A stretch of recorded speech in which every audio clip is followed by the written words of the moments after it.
जय गुरुदेव, जय माता जी, जय गायत्री माता। गुरुदेव माता जी और गायत्री माता जी की सूक्ष्म उपस्थिति में आगे अखंड ज्योति में लिखा है, भक्ति से छूट जाता है संसार। जब भक्त का हृदय भगवत प्रेम से सराबोर हो उठता है, तब भक्त की आध्यात्मिक आभा अनायास ही हर किसी और विशेषकर साधकों को अपनी ओर आकर्षित करती है और उनके आभा मंडल में प्रवेश करते ही हृदय में दैवी शीतलता और आनंद की अनुभूति होती है। मध्यकाल में मध्य प्रदेश के बालाघाट जिले में एक छोटे से गांव में जन्मे गणेशनाथ जी भी एक ऐसे ही भगवत भक्त थे जिनके सानिध्य में हर किसी को शांति, शीतलता और आनंद की अनुभूति होती थी।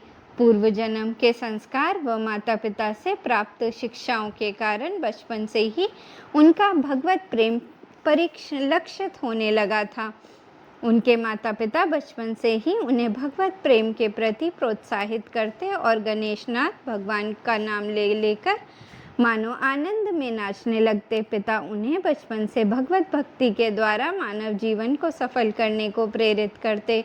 वे शास्त्रों पुराणों में वर्णित भगवान व भक्तों से जुड़ी रोचक कहानियाँ गणेशनाथ को सुनाया करते और वे रुचिपूर्वक उन कथाओं को सुना करते। रात में सोते समय उनकी माता भी उन्हें भगवान की रोचक कथाएं, कहानियाँ सुनाया करती और बालक गणेशनाथ भगवान की कथाएं सुनते सुनते ही निद्रा में चले जाते।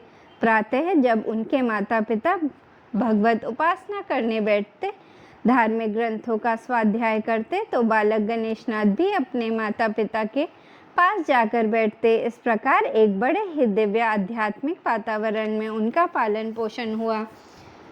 भगवत भजन, भगवत प्रेम, वैराग्य आदि के संस्कार गणेशनाथ को अपने माता पिता से बखूबी प्राप्त हुए। दैवी इच्छा कहें या कुछ और, गणेशनाथ की युवावस्था प्रारंभ होने से पूर्व ही उनके माता पिता परलोकवासी हो गए। कहने को घर में गणेशनाथ अकेले रह गए, पर भगवत प्रेम और वैराग्य के संस्कार जिसके साथ हों, भला वह अकेला कैसे हो सकता है। इसलिए घर में अकेले होते हुए भी वे निर्भीक, निर्द्वंद थे। उनका हृदय हरि नाम रस पीने को अब और भी व्याकुल हो उठा। वे सत्संग और भजन के लिए उत्सुक हो उठे। फिर क्या था, वस्त्र के नाम पर उन्होंने बस एक लंगोटी पहन ली। फिर सर्दी हो या गर्मी या फिर बरसात हो, वे सदैव मात्र लंगोटी ही धारण किए रहते। वे भगवान का नाम स्मरण करते, कीर्तन करते, पद गाते और भगवत प्रेम में मतवाले होकर, आनंद मग्न होकर नृत्य करने लगते। भगवान का नाम स्मरण, कीर्तन, भगवत प्रेम के प्रभाव से उनके भीतर वैराग्य की भावना और भी बलवती हो गई। वे प्राय दिन भर जंगल में जाकर एकांत में बैठकर उच्च स्वर में भगवान नाम उच्चारण और कीर्तन करते और रात्रि को घर लौट आते। रात को गांव के लोगों को भगवत कथा सुनाते और कीर्तन करते। वर्षों बाद वे गांव छोड़कर पंढरपुर चले गए और वहीं भगवत स्मरण, कीर्तन, सत्संग आदि करने लगे।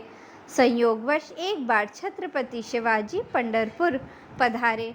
तब तक गणेशनाथ जी अपने भगवत प्रेम, वैराग्य व संकीर्तन प्रेम के कारण दूर दूर तक चर्चित हो चुके थे। लोग दूर दूर से उनके दर्शन व सत्संग को आते थे। अतः वहां पधारने पर शिवाजी महाराज भी उनका दर्शन करने आए।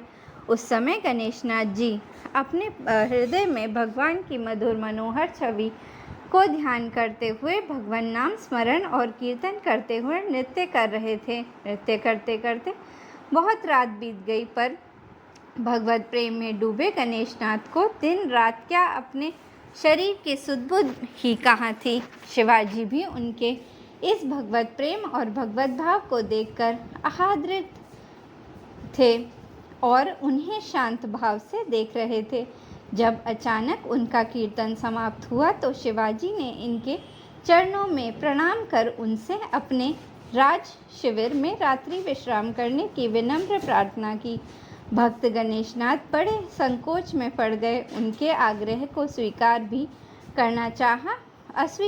करना चाहा, पर शिवाजी के बार बार प्रेम निवेदन करने पर अंततः वे उनके आग्रह को स्वीकार कर उनके साथ चल दिए, परंतु वहां से चलते हुए बहुत से कंकड़ चुनकर उन्होंने अपने वस्त्र में बांध दिए। इन कंकड़ों का क्या होगा? छत्रपिताजी शिवाजी ने आश्चर्य से पूछा। तब गणेशनाथ बोले, सुख, भोग और ऐश्वर्य के बीच रहते हुए भी ये कंकड़ ही मुझे भगवान का स्मरण दिलाएंगे।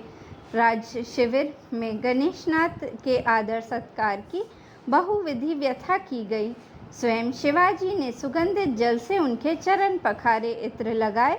स्वर्ण थाल में उन्हें विविध प्रकार की स्वादिष्ट व्यंजन परोसे गए और उनके रात्रि विश्राम के लिए स्वर्ण के पलंग पर कोमल गद्दे के रूप सुगंधित ऊपर सुगंधित पुष्प बिछाए गए। यह देखकर गणेशनाथ जी तो मानो सन्न रह गए। उन्हें सुख भोग के ये सारे पदार्थ मानो जलती हुई अग्नि के समान प्रतीत हो रहे थे। शिवाजी जैसे सत्पुरुष राष्ट्रभक्त के आग्रह प्रेम के कारण किसी प्रकार थोड़ा सा कुछ खाकर वे विश्राम करने गए, पर सुकोमल सैया पर शयन करने से पूर्व उन्होंने अपने साथ लाए हुए कंकड़ों को पुष्पों के ऊपर बिछाया एवं फिर उसी पर बैठ गए। स्वयं को सुख भोगों के बीच पाकर वे मन ही मन कहने लगे, हे भगवान, हे पंडुरंग, हे मेरे स्वामी, अवश्य ही मेरे हृदय के किसी कोने में इन सुख भोगों के प्रति कोई आसक्ति या इसे पाने की कोई मेरी सूक्ष्म लालसा रही होगी, तभी तो तुम मुझे यहाँ ले आए हो। हे विट्ठल, मुझे ये भोग पदार्थ, ये सुख भोग नरक की यंत्रणा जैसे जान पड़ते हैं। मुझे तो बस आपसे एक ही आशा है और वह है, देना है तो दीजिए। जन्म जन्म का साथ, जन्म जन्म का निज प्रेम, भगवत स्मरण, इसके सिवा गणेशनाथ आपसे कुछ नहीं चाहता। इस प्रकार भगवत स्मरण करते हुए ही रात बीती। प्रातः शिवाजी ने आकर उनके दर्शन किए, उन्हें प्रणाम किया और पूछा, महाराज, आप क्या रात्रि विश्राम सुख पूर्वक कर पाए या नहीं? तब गणेशनाथ जी बोले, जो क्षण विट्ठल का नाम स्मरण करते हुए बीते वही सफल है। आज की रात भगवत स्मरण, हरि स्मरण करते हुए व्यतीत हुई, अतः वह निसंदेह सफल हुई। भक्त गणेशनाथ के दिव्य भगवत भाव को सुनकर शिवाजी के नेत्रों से आंसू बहने लगे। उन्होंने ये महसूस किया कि उन्हें एक साधु को भौतिक सुख भोग के बीच रात्रि विश्राम करने का आग्रह नहीं करना चाहिए था। हालांकि यह सच था कि शिवाजी ने यह सब एक संत के प्रति अपने प्रेम व सम्मान के कारण ही किया था। भक्त गणेशनाथ भी उनके हृदय की निर्मलता व प्रेम को भली भांति जानते थे, इसलिए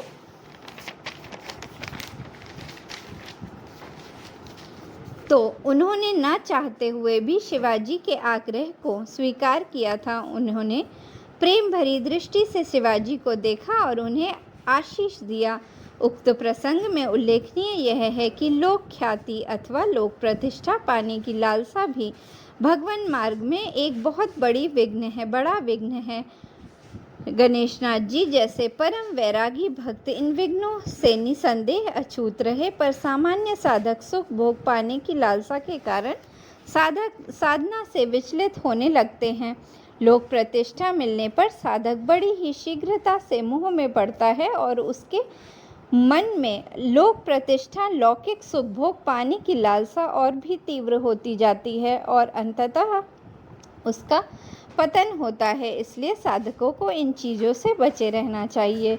यदि कहीं लोक प्रतिष्ठा मिलती भी है तो उसे उसके प्रति मोह नहीं करना चाहिए। इसलिए ऐसा कहा गया है कि साधक को मान सम्मान व प्रतिष्ठा को शूकर की विष्ठा समान मानकर उनसे दूर रहना चाहिए। भक्त गणेशनाथ इन चीज़ों के प्रति सदैव सावधान रहते थे।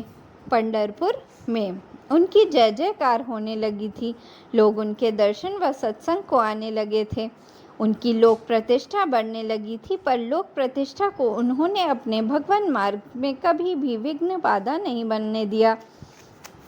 अपने प्रति लोगों के बढ़ते हुए प्रेम व सम्मान को वे मानसिक रूप से भगवान के चरणों में समर्पित कर उन चीज़ों से सदैव अछूत बने रहे। पर हाँ, सत्य यह भी है कि जब फूल खिलेंगे तो सुगंध तो फैलेगी ही।